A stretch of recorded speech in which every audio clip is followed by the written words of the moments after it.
To summarize some of the video, non-Hispanic whites think discrimination such as racism and unequal employment are things of the past, which causes society to become unaware of their effects on African Americans. The racism thrust upon African Americans causes chronic stress throughout their lifetime, which is a major contributor to health disparities. So, low socioeconomic status is one of the main contributors to health disparities among African Americans. And in this case, low socioeconomic status acts as an umbrella where many other problems directly related to it fall under, one of them being stress.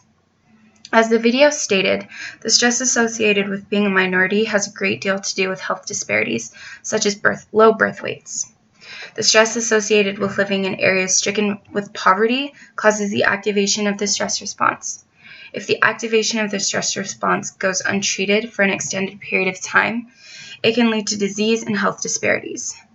Most of the time, this stress will go untreated because the people living in these areas of poverty can't afford to move to a better area, which doesn't help the part of them just being overly stressed. It is also very common for those who are stressed to smoke, consume diets high in fat, and consume excess amounts of alcohol, which we are aware leads to coronary heart disease, liver failure, and cancer, just to name a few. Because all of these unhealthy habits of those who are stressed are commonly seen in those within communities of poverty, the unhealthy habits and health disparities become a cycle brought on by poverty due to low socioeconomic status and induced by stress. Also under the umbrella of low socioeconomic status is violence. Similar to stress, violence is directly related to poverty due to low socioeconomic status. Communities high in poverty have greater rates of violence, which result in harmful effects on the immune system and the neuroendocrine system. As stated previously, the segregation of African Americans from non-Hispanic white Americans is what brought on African Americans living in these urban communities, where it is very common to see poverty and violence. These communities are very limited in educational and employment opportunities, which encourages violence not only among adults, but adolescents and young adults as well.